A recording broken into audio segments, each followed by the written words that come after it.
কি গো ভাই, এই জায়গায় এত মানুষ কে? কি হয়েছে এই জায়গায়? ভাই এই জায়গায় একটা লাশ খুন হয়েছে। ভাই দেখা তো মনে হইতাছে 6-7 বছরের কোনো বাচ্চা। নিউজটা নিয়ে নিব নাকি? যা বেটা, এটা ট্রেন্ডিং টপিক নাকি? এটা ছাড়লে কি ভিউ হইব? ট্রেন্ডিং টপিক খুঁজ, যেগুলো ছাড়লেই ভাইরাল।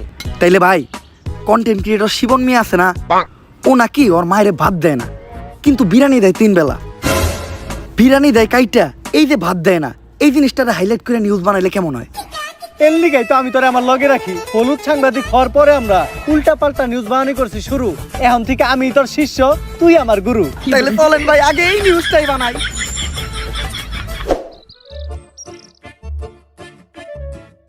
স্যার স্যার স্যার দাঁড়ান, একটু দাঁড়ান। স্যার, আপনি করে দেখে মনে হইতেছে আপনারা মিডিয়ার লোক। আমার ছোট্ট একটা বোন মাদ্রাসায় পড়ে, বয়স মাত্র 13। এক জানোয়ারের বাচ্চায় ওরে দর্শন করছে, কিন্তু কোনো বিচার পাইতাছি না। মিডিয়াই তো এই দেশের সব থেকে বড় শক্তি।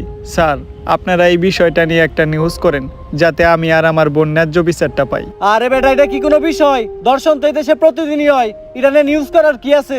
ট্রেন্ডিং কোনো বিষয় থাকলে কও, যেটা নিয়ে নিউজ করলে লাখ লাখ ভিউজ আইবো। এক কাজ করো, কেক বানাও আর নাইসে নাইসে কেক বিক্রি করো। এই নাও আমাকে কাট। যদি এটা আসলেই করো তাহলে যোগাযোগ করো, আইহানিয়া ভিডিও বানাই দিয়ে যাবনি। আর এখন আমাকে সময় একটু কম, স্বপন মিয়ার পারিবারিক বিষয়ে আঙ্গুল দিতে হইব। জান ভাই।